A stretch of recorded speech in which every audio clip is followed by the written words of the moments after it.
রাম নারায়ণ রাম। কোথাও তার স্থান নেই। বহু দুঃখের পর তিনি কাজ নিলেন বোঝা টানা। শেষ বেলায় রাস্তায় পড়ে গেলেন। ঊর্ধ্বশ্বাস উঠে গেছে তার, প্রাণ যায় আর কি। তখন কে যেন একটু মিষ্টি আর একটু জল দিল। শিব নূতন বল পেলেন, কিন্তু জীবন ভোর তিনি চললেন অভাবের মাঝে। একদিন দেখা গেল সব দেবদেবীর ওপর বসে আছেন শিব। তিনি দেবাদিদেব রূপে নিজের স্থান করে নিয়েছেন। দেবদেবীরা বললেন, শিব তুমি মহাযোগী, তুমি মহাধ্যানী, তুমি মহাজ্ঞানী।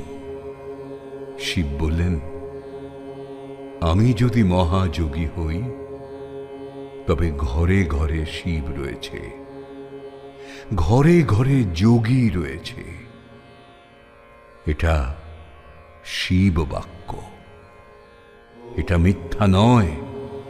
প্রত্যেকের ভেতরেই শিবের শিবত্ব আছে।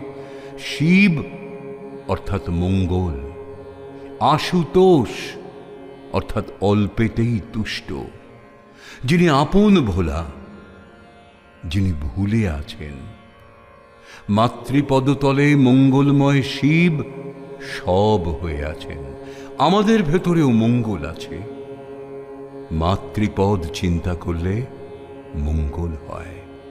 সেই গন্তব্যস্থলে, সেই দেবের দেবালয়ে আমাদেরও যাওয়ার টিকিট আছে। টিকিট রয়েছে হৃদয়ে। আবারও বলছি, এটা পান্থশালা, তাই পথিক হও সাবধান।